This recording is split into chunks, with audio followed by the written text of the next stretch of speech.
We can't go through there. Kisah diawali dari bumi kita yang sedang tidak baik-baik saja, yang dimana ada anomali aneh yang membuat angin menjadi sangat berbahaya dan akan membuat semua orang yang menyentuhnya akan tewas seketika. Dan kisah akan berfokus kepada seorang remaja yang bernama Shira.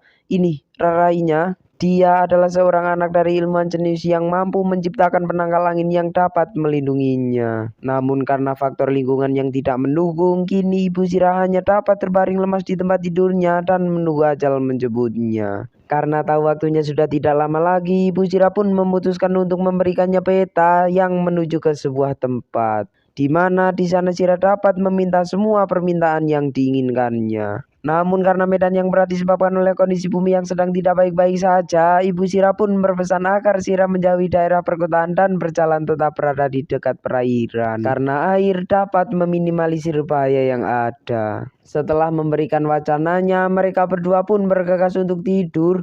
Namun di pagi hari saat Shira terbangun, ia mendapati ibunya sudah tak bernyawa di depannya. Karena kejadian itu, Shira pun memutuskan untuk mengikuti keinginan ibunya dan melakukan perjalanannya seorang diri ke tempat impian. Melewati medan yang sulit, mendaki gunung, melewati lembah, dan berjalan di tepi sungai yang indah. Karena waktu sudah menunjukkan sore hari dan juga Shira sudah kelelahan, Shira pun memutuskan untuk bermalam di sebuah kandang di sana sambil menunggu keadaan aman di hari berikutnya.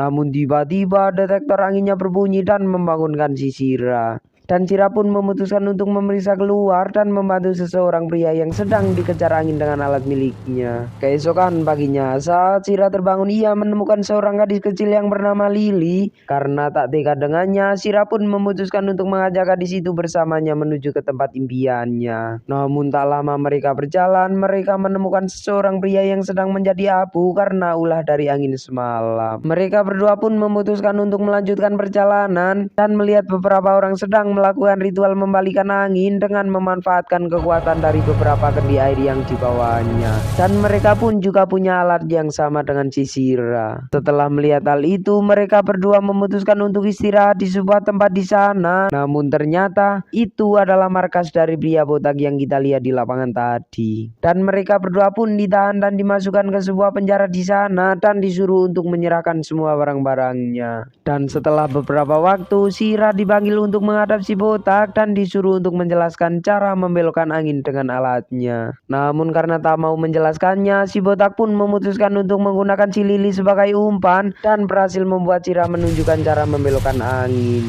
Namun di saat si botak mencobanya, dia malah salah pencet dan membuatnya terkena angin sampai menjadi abu dan tewas seketika. Setelah kejadian itu, Shira dan Lily pun berkemas untuk melanjutkan perjalanannya ke sebuah tempat impian. Lily juga ditawari oleh salah satu pengurus di sana untuk tinggal di sana, namun Lily malah menolaknya dan memutuskan untuk melanjutkan perjalanan bersama si Shira. Di sisi lain, kita diperlihatkan seorang tentara yang bernama John yang sedang dikejar angin dan memutuskan untuk melompat dan menembak si kaca mobil untuk mengelabui si angin. Dan si John pun memutuskan untuk melanjutkan perjalanan dengan berjalan kaki sampai ke rumahnya. Namun di sana dia mendapati rumahnya sudah berantakan dan istrinya sudah menjadi abu dan tergeletak di sana. Di saat yang bersamaan, si John melihat Shira dan Lily dan mengikutinya sampai ke seorang yang dikejar angin. Dan Shira yang melihatnya pun memutuskan untuk menolongnya.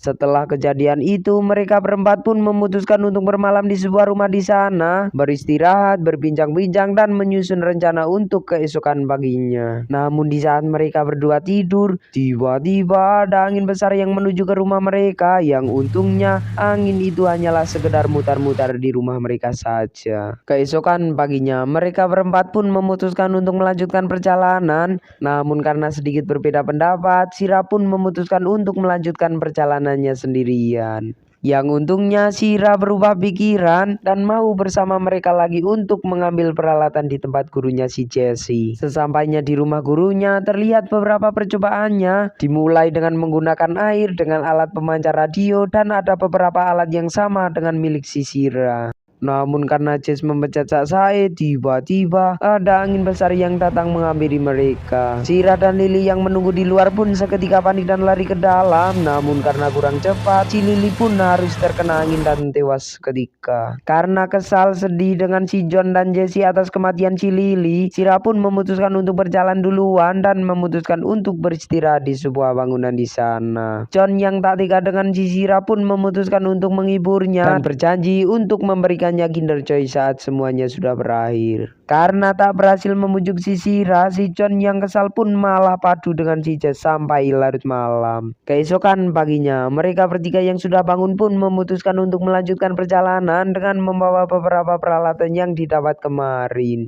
Namun tiba-tiba langit menjadi mendung dan angin berembus begitu kencangnya di tempat mereka berada. Namun tak disangka di tengah angin ada sosok wanita. Ia adalah istri dari si John, dan karena begitu bahagianya bertemu lagi dengan istrinya, si John pun memutuskan untuk menyuruh si Sira dan si Jesse untuk membuka jalan dengan alat mereka. Namun setelah sampai di tengah jalan dan John sudah memegang tangan istrinya, tiba-tiba alatnya sudah tidak kuat lagi dan membuat gerbang energi tertutup dan membuat si John harus terkena angin dan tewas seketika. Dan setelah itu giliran emaknya si Sira dan Lily yang muncul di sana. Dan karena wis kadung ceru, Sira pun memutuskan untuk menghampiri mereka dengan dibantu oleh si Jesse dan membuat mereka berdua bergandengan tangan. Dan ya, langit kembali cerah, angin menghilang dan Sira pun mendapat sepucuk surat dari ibunya. Dan setelah surat itu dibuka, ternyata isinya sama dengan kamar milik si Jesse dan mereka berdua pun memutuskan untuk menuju ke sana. Tamat, ending yang sangat menganginkan. Pesan yang dapat kita ambil dari film ini adalah jagalah alam sebisa mungkin, karena sedikit saja alam marah, dunia dapat dengan mudahnya luluh lantah. Itu. Dan saya Hasan mewakili seluruh kru yang bertugas mengucapkan banyak terima kasih. Jangan lupa subscribe dan sampai jumpa di video selanjutnya. Adios. Kentut tornado kebiting jumbo.